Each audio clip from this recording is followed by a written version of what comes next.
Hi guys, my name is Jinny. I'm the founder of Wander.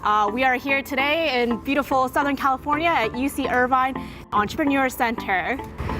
So today I am speaking to a group of UC Irvine business students on entrepreneurship. Wander is a UI UX design service company. We're going to have a little fireside chat about what entrepreneurship journey I went through, any advice that I can provide the students, the startup methodologies that we go through at our company. Everything's so volatile, and if you don't have money, the first thing you get rid of is all of your overhead costs, meaning your team gets fired. And I didn't want to do that. We didn't have money, but I did not want to let go of anybody on the team because I knew that everyone was so talented and so special that if I let go of them, they're going to go somewhere else very quickly. And so I ended up funding their salaries on my personal credit card.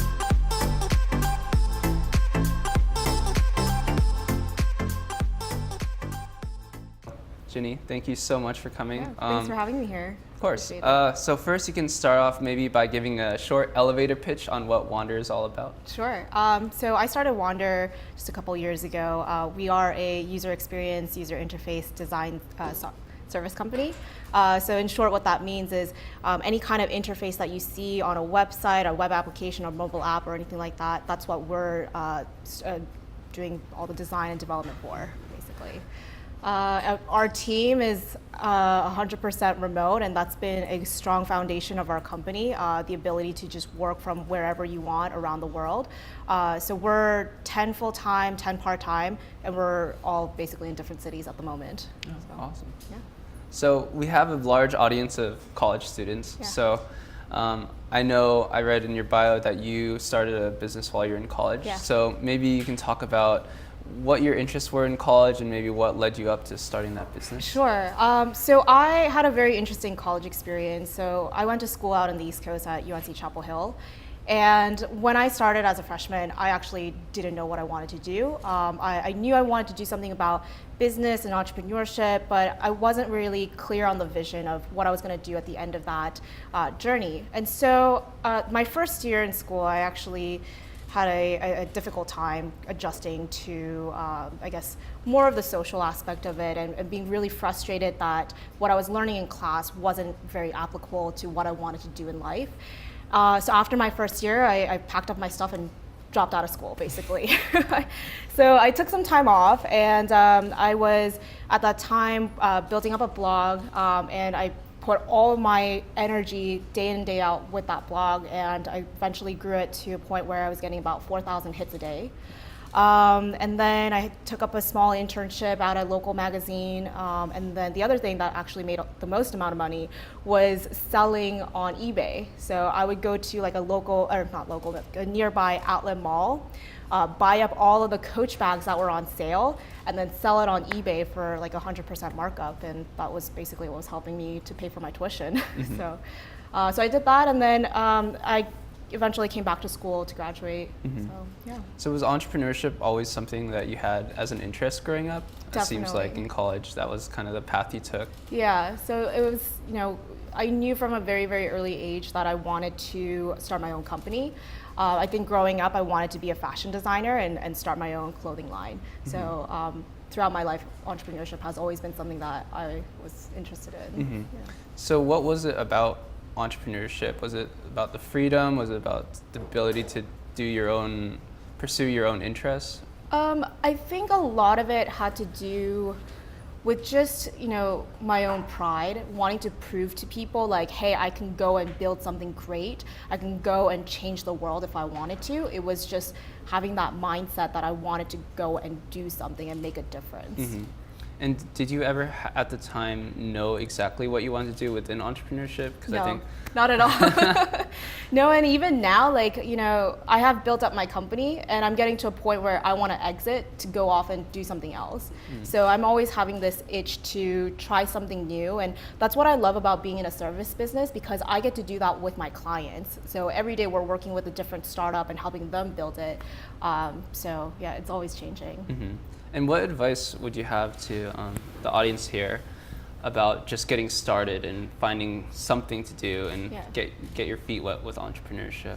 Definitely having a routine. So whatever it is that you're really passionate about, make sure you're doing it every day, even if it's just for 15 minutes, because that's going to make a lot of difference. You can't just spend one day or one full week really working hard at it and then forgetting about it the next day. You have to make sure you have a routine, whether it's just, like I said, 15 minutes or an hour or something, to make that progress, even if it's gradual. So what was the first major venture you started, and what kind of else was going on in your life during that time? Yeah. So my very first tech startup that I was working on, it was when I was doing my master's degree. So I have a master's degree in entrepreneurship, and I spent the year building up this thesis about the Chinese financial economy, and just to kind of shorten that up, after I finished my master's, I went to China to launch the startup and look for investors, had the MVP going, and everything was going so smoothly, and then it just went downhill. And at that point, I had to kind of close that chapter of my life because I was very inexperienced as an entrepreneur, and I wasn't passionate about the finance industry, and I was certainly not adjusting very well to living in China. So I packed up and moved out to Los Angeles, and I've been here for the last three and a half years. So how would you describe, I think in your bio it said that you travel a lot, you've worked in a lot of different places. So how would you say that had an effect on you in the terms of the way you work?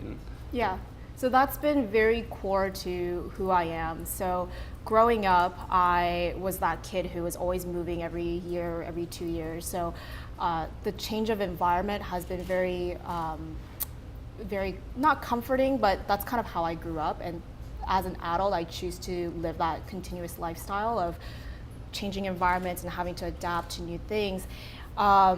And so now, after I finished my master's and closed that chapter of the venture, I wanted to just travel. That's all I wanted to do. So even though I had LA as my main base, I've been moving around all over the place, and that became the core of the company, Wander, and that's the name, Wander. So I told everyone that I've hired, it doesn't matter where you are in the world. We don't have an office, and it doesn't matter where you are in the world. As long as you're able to put value into our company, then feel free to go out to Russia or to Costa Rica or wherever. So travel is very, very important, because for us, especially being in the creative industry, you can't be creative if you're stuck in a little office cubicle. You got to explore, you got to have different experiences and see the world. And that's the perspective that I have. So when you first, I guess, had this idea, what were kind of some of the feedback that you got about it? Because it doesn't seem like your traditional agency. So here's, I guess, going back to when you're working on a entrepreneurial project, like my mindset is always start small and work your way up, like build it gradually. And so that's how Wander came to be as well. It wasn't like, I'm gonna go start this remote digital agency. It was never that. It was, I wanted to travel, and therefore I had to become a freelancer. And then by freelancing, I was juggling a lot of clients on my own. That was not a sustainable lifestyle, so I started contracting that out. And before I know it, I have a lot of contractors, I've got a lot of clients, and I'm no longer a freelancer, I have a team, so I should incorporate. So again, it's been that gradual process. And sorry, I totally forgot your original question. I forgot my question too. But I guess kind of a similar question would be, I think it was about Wander, and initially like where you were when you first started it. Yeah. And maybe the feedback you got from people. Oh, the feedback, yeah. I think it's been positive for the most part. Like I know some of my clients wanted me to stay in the US just because they wanted me to be in the same time zone. But for the most part, it has been very positive. And yeah, like where I was broke and I was freelancing. So can you talk more about UI and UX and maybe explain it to people who aren't familiar? Sure. So user interface, which is UI, is basically like the skin that you see. So it's the aesthetics of an application or a website, and the whole branding. User experience or UX is, you can think of it as a skeleton. What's the core? How do you work through the application? What's your user flow? So it's very, very important to have a good user experience, and then user interface kind of comes secondary. Mm-hmm. So what made you want to get involved with that specifically? I think it was just more so my passion for startups. Like I wanted to start something new, and and design has always been a big part of me as well. Like when I was always drawing on my notebook and drawing out. It used to be like fashion stuff, so drawing my own like fashion clothing, and then that migrated to, well, what can I do to design something that would change my life? Like what kind of app would I want to use? And then moving that to an actual work experience. So yeah. Where's like a good place for people that are starting to build apps? Like what are some first steps they should do in terms of, or maybe some tips you have for UI or creating the first wireframe or mockup? Yeah, so research is definitely something that's been overlooked by a lot of our clients. So when we first started the company and we were working with our clients, we were just going to go and build what they asked us to do. And a lot of times that ended up not being very successful for them. Because they were building something that they wanted, not what the market wanted. So the biggest advice I would give to anyone who's doing any kind of startup, it doesn't matter if you're in tech or fashion or education, you have to do the research and make sure that the market is responding positively to the idea that you're presenting to them. So continuously get that feedback. Make sure that every iteration, every change, every feature that you want to implement, you get some sort of feedback to the people that you might be targeting. Because you're going to learn along the way. Your idea is going to change and it's going to form in a different way as you're getting that feedback from them. So when you go about managing your team, since they're all in remote places, can you talk a little bit about what that experience is like for you?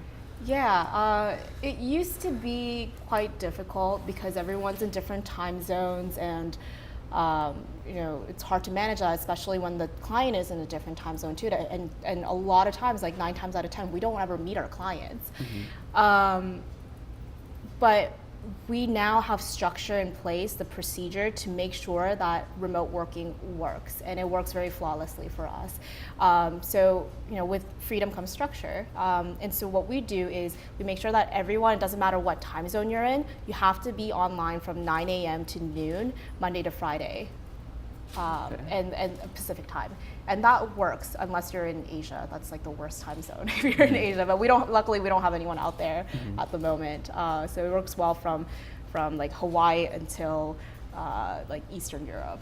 So. And how do you go about vetting these team members?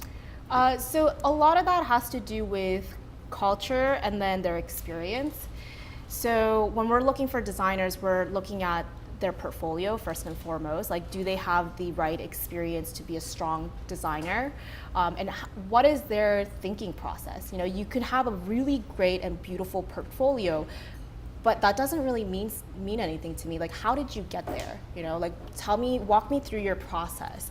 What was the client asking for? What was your research behind that? Again, research is very important, because I want to know how they were thinking. And then the second thing is, were they already freelancing, or am I pulling them out of the 9 to 5 to go into this remote lifestyle? Because it's very different. If they were already freelancing and working remotely, then they adjust very quickly and they actually appreciate what we do as a company. But if they are from a 9 to 5 type of work setting, it's a little bit harder for them to adjust to the new lifestyle because they just want to go and take a vacation. But it's like, no, working remotely doesn't mean that you're going to go take a vacation for a week. It just means that we're not working in person. So. And do you have any negative experiences or stories from working with people that maybe weren't trustworthy or? No, I think we have a very strong vetting system. So by the time that they do join our team, we haven't had any trouble. We haven't had to fire anyone yet, luckily. So What are some of, I guess, the disadvantages that you found to having a remote agency company like this? I think one disadvantage is just the cultural differences. Because when you're sitting in the same room as someone and you say something to them, they're going to read your facial expression and they're going to understand what you're trying to say. Whereas if you're typing something out, you never know how they're going to react to that. Like they might think what you said in positive light, they might take it negatively. You never know. So just for us, we have to be very careful on what we have to say, and we have to emphasize what we actually mean. So we have to like put a lot of emojis and smiley faces. Yeah. I kind of missed like the first 5 minutes, but is Wander Studio, what is it exactly? Oh, so we're a UI UX design service company.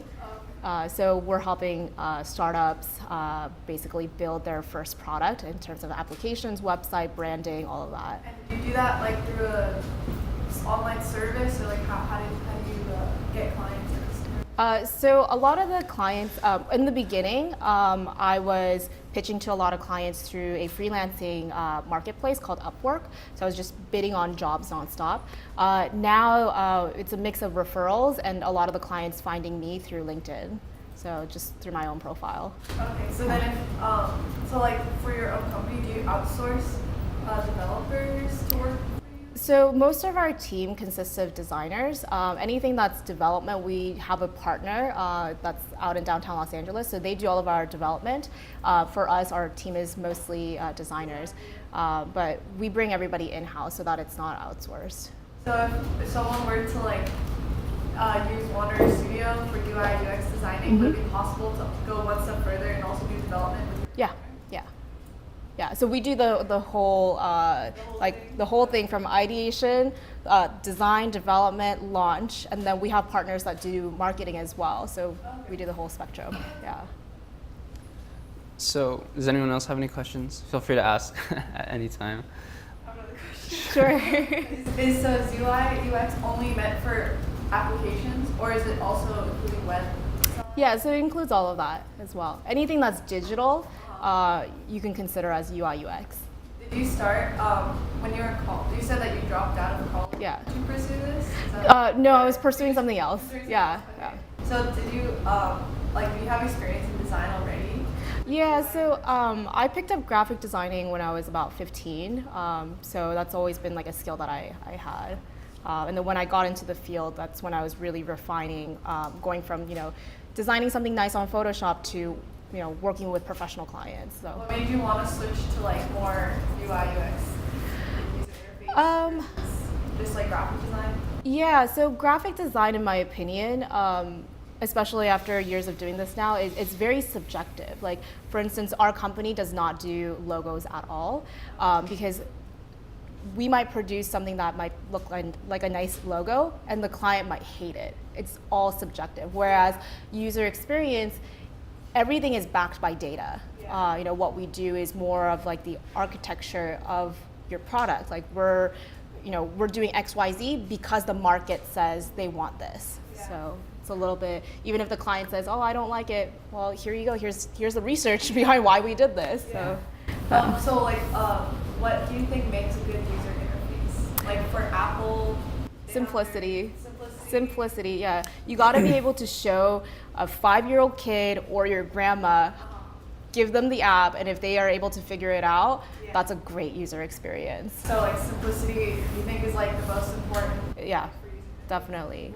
Because you don't want to teach, you never want to teach your customer how to do something. Yeah. You just want to be able to get it to them, because that's going to be very costly in the marketing side. You want to be able to deliver the app and let them figure it out. If you have to do any kind of customer education, it's going to be very pricey really quick. Yeah. So for like UX, because I'm in like some kind of similar stuff, how do you like measure like performance wise? Like how do you prove to your client that your UX design is like have improved the performance of the company? Yeah. How do you show like you deliver and like yourself? Yeah, that's a great question. So a lot of that we use tools. So we use different types of analytics tools to show you this was, for instance, if it's a website, we'll take the analytics of what the website was before, like what kind of audience you were getting onto your website, if they were actually clicking through, when do they leave the site, to when we finished with the project. They'll see an improvement, like, okay, people are staying on your site longer, people are actually buying something on your site. And so we do a lot of testing and provide them with analytics that they need. So do you think it's possible for a startup app to be successful and not have a good user interface? Oh, that's a good question. From your experience. It depends. So we're now moving towards a more enterprise applications. And for those, like the user experience is always there's a big learning curve because, just to onboard one client, it'll take a whole month for the company to like teach them how to use their application. Mm-hmm. At the same time, I guess to your original question, if the product has bad user experience, then I think they're facing an upward battle just to get it really successful. Mm-hmm. Yeah. Are you a Snapchat user by any chance? I'm not. The user experience got really bad for me. yeah, that's what I was going to ask about, because they're, I guess, relatively successful company, more particular to the younger audience, but recently they've been having a lot of backlash from the media because they're trying to shift their interface to more user-friendly, but it's not, I guess people aren't liking the experience, the more trustworthy users. So I was wondering if you had any thoughts on a company like that. Yeah, I had Snapchat when it was just literally you send a picture and then it's gone, before chat was even involved either. Now I don't like it at all. It's difficult to use, and that's a great example that you brought up. Like, if people are responding negatively to the experience, they're going to get to a point where they're just so frustrated that they don't want to use it anymore. Mm-hmm. So I'll give you another example. Like, people are moving away from Instagram now, and there's a new app, I think it's called Vino or Vina or something V, and that's like the next Instagram. And they, in a sense, is like what Instagram used to be. And people are really liking it because it's just so simple to use. Instagram's got to a point where the algorithm is like pushing the most popular images up further, and people are very frustrated with that experience because they want to make sure that their posts are getting discovered. Yeah, so I guess it depends on the type of application that you want to build. For me, the way that we teach our clients to be successful with their venture is to be as niche as possible. Start with one market first before you say like this is for everyone. That's like setting yourself up for failure. Make sure you dive into one market first, and then if that works, copy clone to other markets. So let's say you want to advertise to students. Well, you have to figure out what kind of students do you want to advertise to. Don't just say it's for all the students. Maybe it's for computer science students. Start with computer science students first, and then move to mathematics, and then move to business. So I would say start small, start niche, and then work your way up from there. So for like designer wise, because why would they want to work for you instead of just working for themselves, doing their own brand? Yeah, so we find that a lot of our freelancers, what the issue with freelancing is that you have to essentially be a business person and a designer at the same time. And a lot of our designers hated that because they don't want to be the one who's pitching to the clients, because you spend a lot of time pitching. You spend a lot of time pitching, you spend a lot of time selling rather than producing. And so our designers, when we offer them full-time jobs, like, they're just so relieved that they don't have to do the selling part anymore. They can just produce what they love to do. Mm-hmm. So do you have a dedicated business team to do? So I'm actually the only one that does all the sales marketing, yeah. So, and it's been nice because we haven't done any outbound marketing at all. Everything has been inbound, which means that everything comes to us, which has been really nice. Yeah, that's ideal. So what would you say are some of the factors that contribute to that? Is it So a big part of that has actually been me just sharing my story. Back in the fall, I shared a story on LinkedIn, and it went viral. We got about 20 million views on that post. Wow. And so since then, every post that I do on LinkedIn will get like a minimum of 5 million views. And so people see that, and then they just contact me and tell me they want to work with our team. So we've been very, very fortunate on the marketing department. Yeah, what was that story about? So the story was about basically me putting everything on my personal credit card to make sure that we're keeping everyone on our team. So why it resonated was when you're in a startup industry, everything's so volatile. And if you don't have money, the first thing you get rid of is all of your overhead costs, meaning your team gets fired. And I didn't want to do that. We didn't have money, but I did not want to let go of anybody on the team because I knew that everyone was so talented and so special that if I let go of them, they're going to go somewhere else very quickly. And so I ended up funding their salaries on my personal credit card. And so that's the story that went viral. So in that moment, do you feel worried that you might not be potentially able to pay off these credit cards? No, I was very stressed out because I hated the fact that I was putting myself more and more in debt.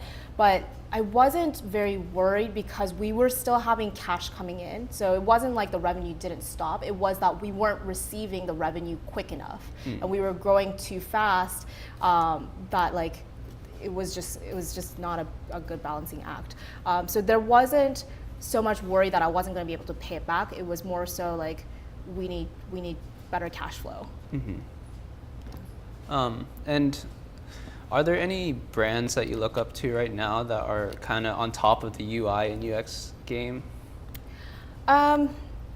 So a company called IDEO is pretty big. For me, there's a couple startups that I really love in terms of their user experience and user interface. I really like the Airbnb app a lot in terms of the interface, and it's relatively easy to use for how complex they are. People don't realize how complex a platform like Airbnb is because it's so easy to use.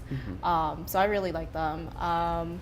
And then Rent the Runway has a really cool interface as well. So yeah. Do you look for any specific type of clients when you work with them, or is it? Yeah. So now going back to staying niche. So when we started the company, we were servicing everything. We did consumer apps, we did websites, we did enterprise apps. Now for 2018, we're just focusing on data visualization. So working with analytics companies. So that's our next big goal. So is there anything you learned from starting a company that just totally shocked you or that you did not expect when you first started? Yeah, actually, it just kind of came recently. So we have a couple investors now that have reached out to me for a potential merger or an acquisition deal. And that came to me very suddenly, and I was very surprised because, I always thought people are more interested in investing into the big tech startup that's going to be the next Twitter or Facebook or whatever. I didn't think that someone would be interested in investing into a service company. So that was kind of a surprise to me. So what is that experience like talking with investors? Is it scary or are they nice people? So I'm going through that now. I mean, I've built relationships with investors before for my clients. They're, to be honest, like, you gotta be, I think you have to be kind of casual with them. You can't just go up and say like, here's my startup, I need X amount of funding. They're gonna turn you down right away because it's like, who the fuck are you, You gotta make sure you're building that right relationship with them. Because at the end of the day, they're giving you money, they're giving you trust that you're gonna do something great. So build that relationship. And how far do you think you need to be into your business before you start looking for investors? I think it just depends on what you're working on. If you're a service company like me, you're probably not going to need investors for a while. If you're doing something in tech, again, this also depends. Like if you're doing something that's pretty big, you're going to be running out of cash really quickly. You're going to need to find investors as soon as possible. So it just depends on what you're doing. But my advice would be to not take money until you really, really need it. There are ways to go around that. Yeah. Where do you see Wander Studios in like the future, like 2 to 5 years? Yeah. Do you want to expand it, or do you want to keep it very niche instead? No, I definitely want to expand it. So the plan for us, like I said, we have an incredible team and everyone's so smart and very entrepreneurial. What I'd like to do is for everybody that's in my core team now to branch off and have their own franchise of Wander Studio. So like, let's say if one of our team members wants to do a Wander Studios in Miami, for instance. We do have somebody who's out in Miami and she loves it out there. If she wants to open up her own studio that's focused on like Latin American small businesses, then we'll end up doing a joint venture with her. So we're moving towards more of that kind of model. Could you walk us through kind of what it's like day to day of a CEO of Wander? Yeah, every day changes. That's the most exciting part. So I usually put myself in a routine. So I'll be up by no later than 7 a.m. And start checking my emails at 8. So usually the first hour or so, it's just a lot of email checking and making sure that no one needs anything from me, because the worst thing as a CEO is to be the bottleneck. Make sure everybody has what they need and get out of their way really quickly. And usually the day-to-day changes. Some days I have meetings back to back to a point where once I'm done, it's like, oh, where did my day go? Some days it's just back-to-back calls. Like the most I'll have is about 10 to 11 calls a day. So yeah, it usually changes all the time. Today I'm here with you guys, so yeah. So, did you have a question? Oh, I was just gonna ask, what would you do on some of those days when maybe things aren't going so well, you get set back by, I don't know, some bad meetings? What kind of pushes you forward?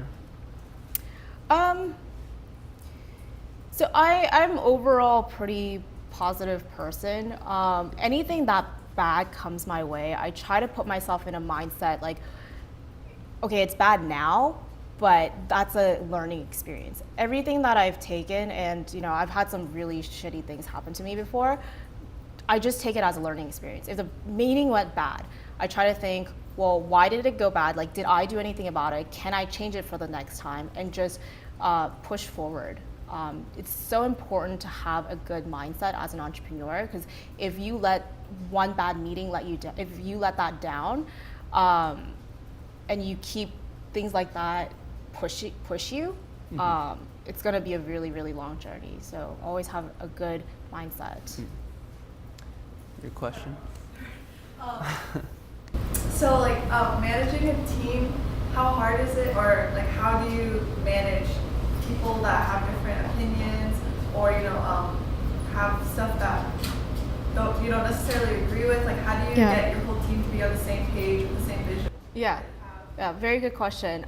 So the way that I lead my team, I mean, first of all, like I said, we have a pretty strong vetting system, and so when you come on board at Wander, you're going to have a set of opinions and thoughts that are very different and conflicting with other team members, but they're valuable opinions, and we want to hear those different types of opinions. Anytime we make a major decision, it's not me making a decision, because it's no longer my company. This is our team.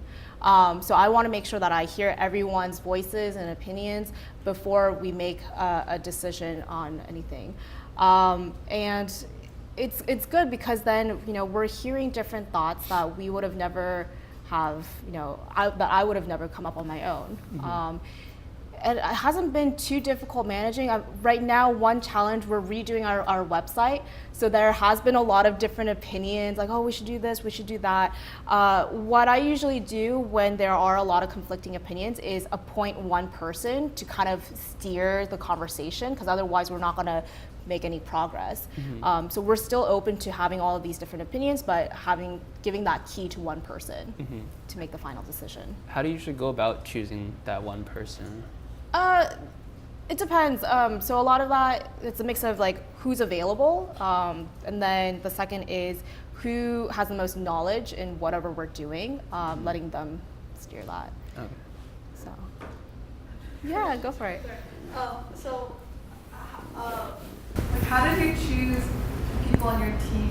Like, do you choose people that complement your personality or your No. vision? Or do you just choose whoever you think is talented and hope that they work with you? So vision is very important because they might be really, really talented, but if they don't see the vision of building a remote team, building a vision that that we want to franchise our company, then it's a little bit difficult because then what ends up happening is they're going to work with us for 1 or 2 years and then they're going to go leave and go somewhere else. So we want someone who we see that wants to grow with our company.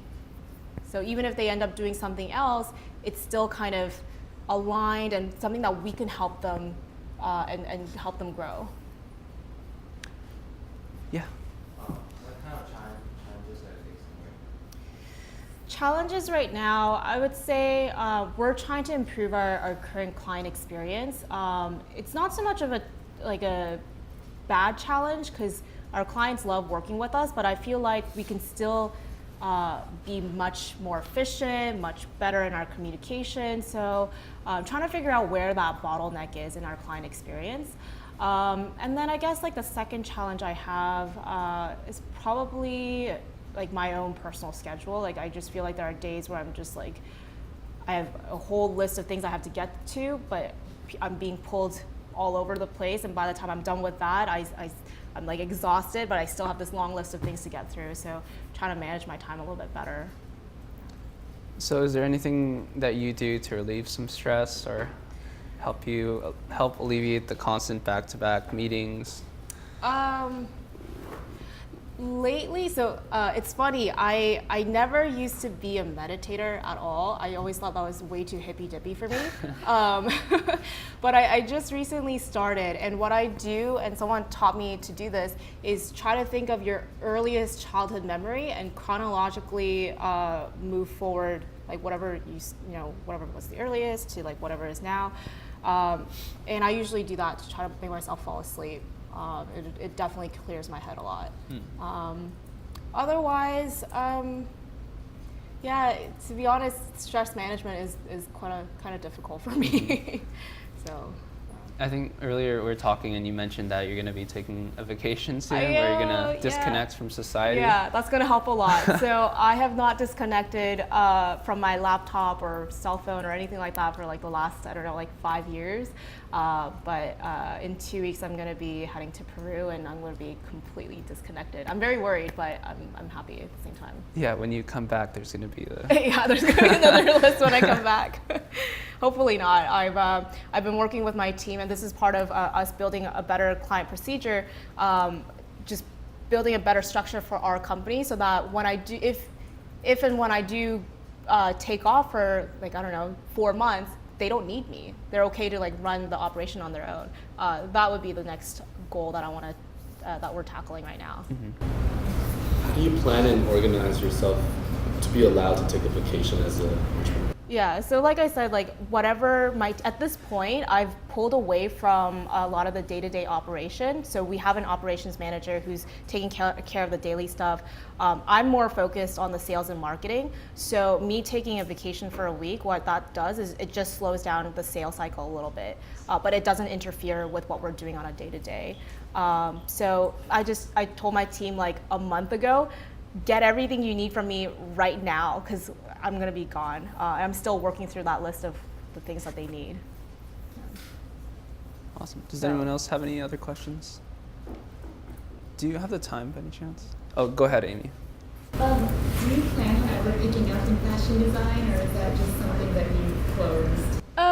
I haven't closed it completely, but I do want to stay focused, because I think one thing when I was making that transition from freelancer to starting Wander, I was also dabbling in another startup that was in the fashion industry actually, and I was splitting my time between the two, and it was miserable, and I wasn't making the right progress for either of them, and so I quit the other one to focus fully on Wander, and I think having that focus is so important. So although I would love to dive into fashion again, I want to make sure that Wander is at a point where it is self-sustaining before I move my focus elsewhere, because otherwise not going to go anywhere. Do you do any reading by any chance? I do, yeah, from time to time. What would you recommend? Either something to, I guess, relieve your stress, or maybe something that helps you stay on top of everything that's going on? Yeah, so I don't do any kind of like relaxation reading. It's more so like management and leadership reading. One of my favorite books that I really recommend to everyone, it's called Sprint by Jake Knapp. It's more of a practical book. He really teaches you how to take a big idea, and it's great for entrepreneurship too. So it tells you like how to take a really big idea and set it to the right path in 1 week. And he tells you from like, you should be starting at 10 a.m. and take break on this time. It's like step by step by step, and it's amazing. I love that book a lot. Another book that I really recommend is Start Something That Matters by Blake Mycoskie. He's the founder of Tom's Shoes. And in that book, it's really inspirational. He talks about his journey of why he started Tom's.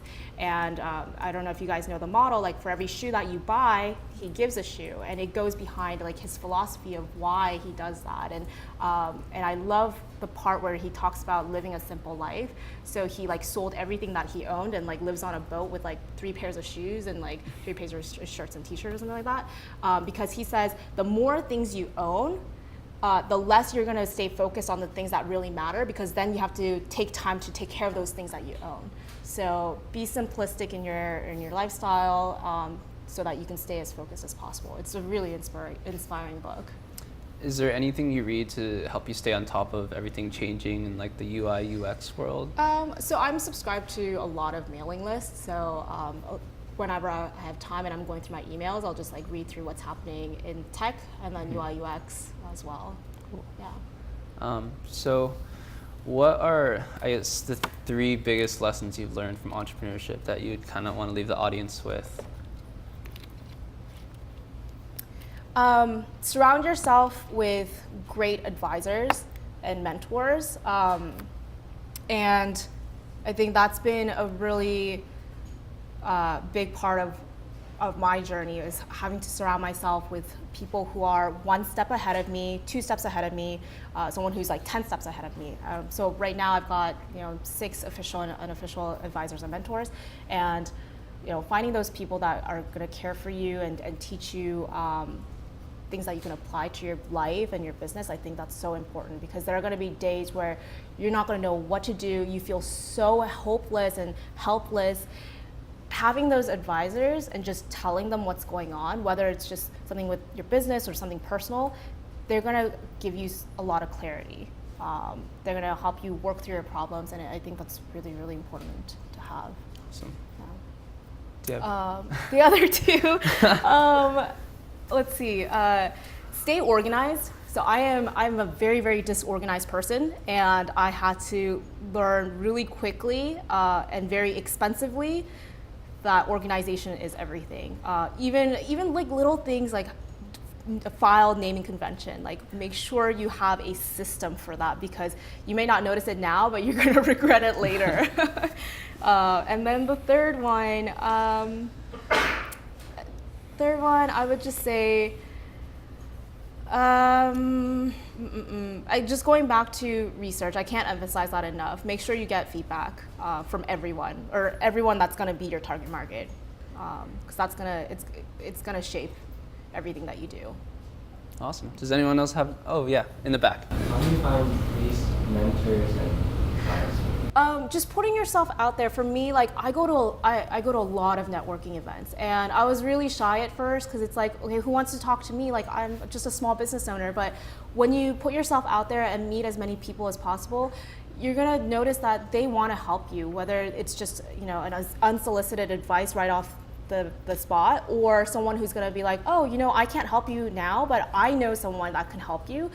It's just all about connection, and it really is about who you know. And you may not know someone like Mark Zuckerberg, but if you put yourself out there and you network and you meet and ask for help and asking for advice, you're gonna find someone who he might not be Mark, or he might be Mark. I don't know, but you just never know. You have to put yourself out there. So. Follow-up question is, how do you keep the relationship because I know meet other stuff too. Yeah. I meet people, but how do you like keep all of them like the relationship like intact, and how do you like keep every fresh? Yeah. So in that case, you want to make sure you're meeting with a lot of people, but yeah, you have to make sure that you're following up with them. Like if you meet someone, make sure you send them a email or a thank you text message, something. Ask them to meet up with you maybe like 2 or 3 weeks from now. Grab coffee with them or lunch, and then at that point, if that person is someone that you think you can build a relationship with, touch base with them like 2 months from that point, and then every 2 months make sure you're meeting them or calling them or something, because otherwise they're going to forget about you. So yeah, so that's usually what I do. I try to space them out around 2 to 3 months at a time, so making sure that if they're a good mentor or someone that I really value, I try to meet them once every quarter. Awesome. Does anyone else have any questions before we wrap up? Okay. Well, if you guys can join me in thanking Jinny for Thanks, guys, and happy International Women's Day. Oh yeah. Yeah, it's today.